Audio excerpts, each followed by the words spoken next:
Bem, queridos, graça e paz. Olha nós, mais uma vez, no estudo e no conhecimento da Palavra de Deus, neste que é o 57º dia de estudos da Palavra do Senhor. Estamos muito felizes porque a nossa meta está sendo alcançada, pois cada dia você tem uma leitura nova, um vídeo novo. Portanto, inscreva-se em nosso canal, repasse esses dados, esse vídeo para outras pessoas, para que elas também tenham esta oportunidade, assim como você, de poder conhecer a Palavra de Deus de maneira simples, clara, objetiva. De maneira que você possa realmente, definitivamente, perder o medo de estudar a Bíblia, por não conhecê-la, por achar difícil, por achar um livro maçante. O nosso propósito é te proporcionar esse estudo de uma maneira alegre, divertida e, principalmente, com convicção daquilo que você está lendo. Deus te abençoe, querido, porque assim é o desejo do nosso Deus. Amém? Aleluias!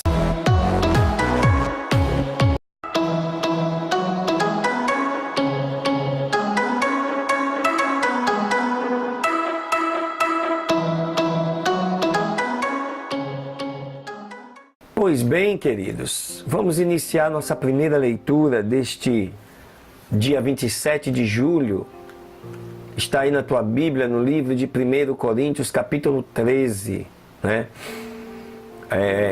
Para mim é um dos textos áureos da Bíblia, porque ele fala exatamente sobre o amor, o princípio de tudo, a essência. O amor de Deus para com a humanidade, o amor de Deus para com a sua vida. O que significa este amor? É o que você vai ver agora. Olha o que diz o texto. Ainda que eu falasse as línguas dos homens e dos anjos, e não tivesse amor, seria como um metal que soa ou como o sino que tine. Algumas versões falam em caridade, que significa a mesma coisa. E ainda que tivesse o dom de profecia e conhecesse todos os mistérios e toda a ciência, e ainda que tivesse toda a fé, de tal maneira que transportasse os montes e não tivesse amor, nada seria. E ainda que distribuísse toda a minha fortuna para sustento dos pobres, e ainda que entregasse o meu corpo para ser queimado e não tivesse amor, nada disso me aproveitaria. O amor é sofredor, é benigno, o amor não é invejoso, o amor não trata com leviandade, não se ensoberbece, não se porta com indecência e nem busca seus próprios interesses, não se irrita e não suspeita mal. Não folga com a injustiça, mas folga com a verdade. Tudo sofre, tudo crê, tudo espera, tudo suporta. O amor nunca falha, mas havendo profecias, serão aniquiladas. Havendo línguas, cessarão. Havendo ciência, desaparecerá, porque em parte conhecemos e em parte profetizamos, mas quando vier o que é perfeito, então o que é em parte será aniquilado. Quando eu era menino, falava como menino, sentia como menino, discorria como menino, mas logo que cheguei a ser homem, acabei com as coisas de menino, porque agora vemos por espelho e enigma, mas então veremos face a face.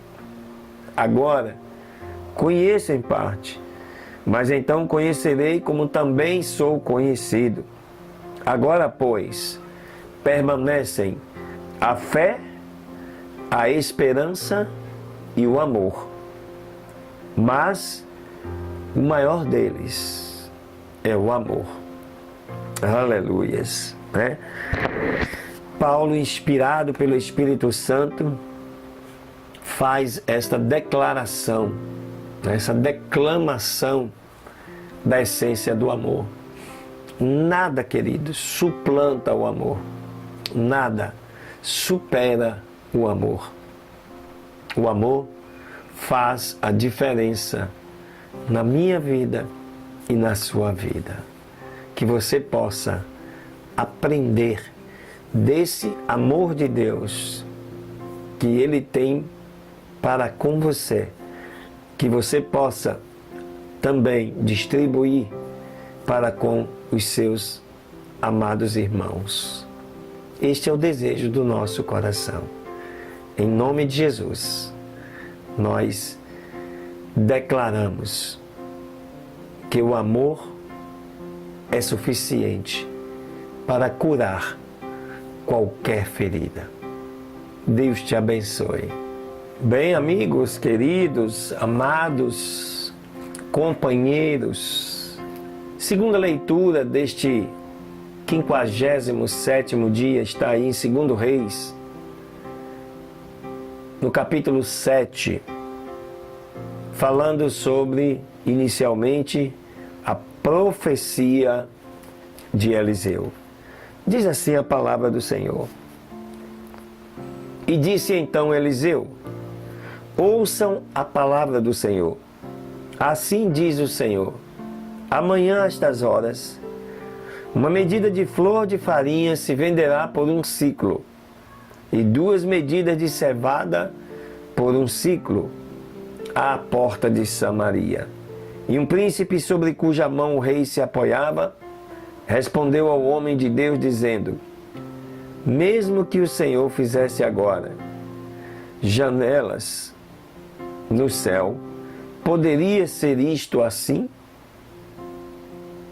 Então Eliseu disse: eis que tu o verás com os teus olhos, mas não comerás disso. Isso é a recompensa para os incrédulos, né? Temos que ter muito cuidado, porque Deus não se deixa escarnecer. E havia 4 homens leprosos à entrada da porta, os quais disseram um ao outro: para que nós estamos aqui até que morramos? Se tratarmos de entrar na cidade, pela fome que há na cidade, morreremos nela. E se ficarmos aqui, também morreremos. Vamos, pois, agora, e passemos ao exército dos sírios. Se eles nos deixarem com vida, viveremos, e se nos matarem, morreremos. E levantaram-se, pois, no princípio da noite, para irem ao acampamento dos sírios. E chegando a uma extremidade do acampamento dos sírios, não havia ali homem algum, porque o Senhor fizera que no campo dos sírios se ouvisse estrondo de carros, ruído de cavalos e barulho como de um grande exército. E por isso diziam uns aos outros: eis que o rei de Israel pagou contra nós aos reis dos heteus e aos reis dos egípcios para que venham contra nós. E por isso se levantaram e fugiram no princípio da noite, deixando as suas tendas, os seus cavalos, os seus jumentos e o acampamento do jeito que estava. E tinham fugido para salvarem as suas vidas. E quando os leprosos chegaram à entrada do acampamento, entraram em uma tenda, e comeram e beberam, e tomaram dali prata, ouro, vestes, e foram e se esconderam. Então voltaram, entraram em outra tenda, e dali também tomaram alguma coisa, e foram e a esconderam. E disseram então um ao outro: não fazemos bem, hoje é dia de boas novas, e nós nos calamos. Se esperarmos até a luz da manhã, nos alcançará alguma maldade. Vamos-nos, pois, agora, e entremos e demos as novas à casa do rei. E vieram, e bradaram aos guardas da porta da cidade, e lhes anunciaram, dizendo: nós fomos ao acampamento dos sírios, e eis que não havia ali homem algum, nem voz de homem, a não ser cavalos atados, jumentos também atados, e as tendas como estavam. E os porteiros saíram bradando e o declararam dentro no palácio do rei. E se levantou o rei de noite e disse aos seus servos: eu vos declararei agora o que nos têm feito os sírios. Eles sabem que temos fome. Então saíram das tendas e se esconderam no campo, dizendo: quando tiverem saído da cidade, os tomaremos vivos e entraremos na cidade. Então respondeu um de seus servos e disse: tomem agora 5 dos cavalos que ficaram na cidade, porque eles também são como toda a multidão de Israel que ficou nela, e também eles são como toda a multidão de Israel que pereceu. E enviemos e vejamos o que há. E tomaram então 2 cavalos de um carro. E enviou o rei após o acampamento dos sírios, dizendo: vão e vejam. E eles foram e os seguiram até o Jordão. E eis que todo o caminho estavam cheios de vestes e equipamento, que os sírios tinham lançado fora devido à pressa. E voltaram os mensageiros e o fizeram saber isso ao rei. Então o povo saiu e saquearam o acampamento dos sírios, e foi vendida uma medida de farinha por 1 siclo e 2 medidas de cevada por 1 siclo, conforme a palavra do Senhor. E o rei havia posto à porta aquele príncipe sobre em cuja mão ele se apoiava. E o povo o atropelou à entrada e morreu, conforme o que havia dito o homem de Deus, o que tinha falado quando o rei desceu a ele. Aconteceu assim, pois da maneira como o homem de Deus tinha falado ao rei, dizendo: amanhã a estas horas 2 medidas de cevada será vendida por 1 siclo, e 1 medida de farinha será vendida por 1 siclo na porta de Samaria. E aquele príncipe tinha respondido ao homem de Deus, dizendo: mesmo que o Senhor fizesse janelas no céu, poderia acontecer isso?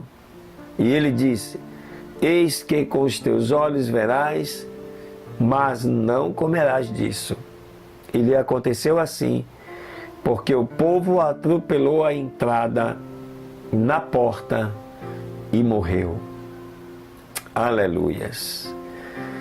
Esse texto de 2 Reis mostra que não devemos duvidar do homem de Deus, do profeta de Deus. Pagamos caro, porque o profeta representa Deus aqui na terra. E como a Bíblia diz, se o profeta falar e acontecer, veio de Deus. Se o profeta falar e não acontecer, não veio de Deus. É a lição que aprendemos hoje. Não saia daí. Ainda temos mais uma leitura. 2º capítulo do livro de Jonas.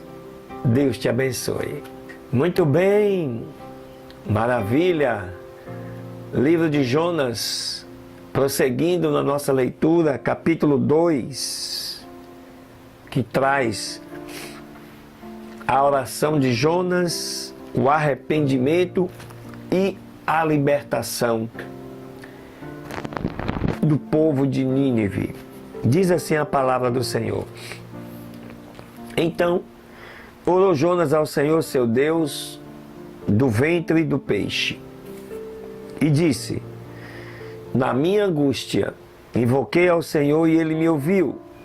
Do ventre do Seol clamei e a minha voz ouviu. Lançou-me no profundo, no meio dos mares, e me rodearam as correntes das águas.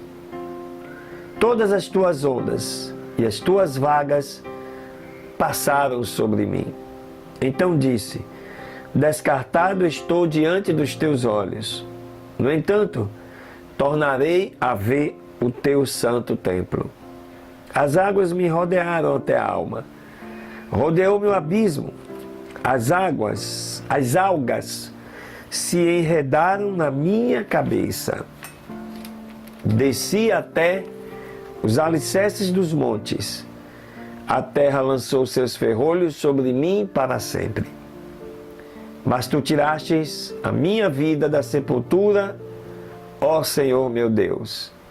Quando a minha alma desfalecia em mim, lembrei-me do Senhor e a minha oração chegou a ti, no teu santo templo.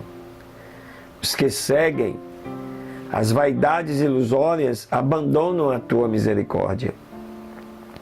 Mas eu, com voz de gratidão, te oferecerei sacrifícios, pagarei o que prometi, porque a salvação vem do Senhor.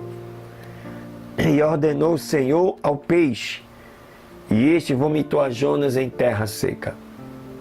Aleluias. Este foi mais um momento da vida de Jonas, quando desobedeceu à vontade de Deus. Vocês viram no capítulo 1, ele foi lançado ao mar. Ali ele foi tragado por um grande peixe e conduzido à rota que Deus havia estabelecido. Ele queria ir para Tarsis, conhecida hoje como a Espanha, enquanto Deus havia mandado ele para Nínive, pregar para aquele povo que estava decretada a sua destruição. O povo se converteu e foi salvo, para a glória do nome de Jesus. Amém? Ó meu Senhor, meu Salvador, meu Mestre, meu Guia, meu Intercessor. Obrigado, Senhor, por mais este dia, por mais esse momento especial de estudo da Tua Palavra. Eu te agradeço de todo o meu coração. Continua conosco, Senhor, hoje e sempre, para que possamos seguir e prosseguir em Te conhecer ainda mais. Em nome de Jesus, eu já oro agradecido. Aleluias. Glória a Deus.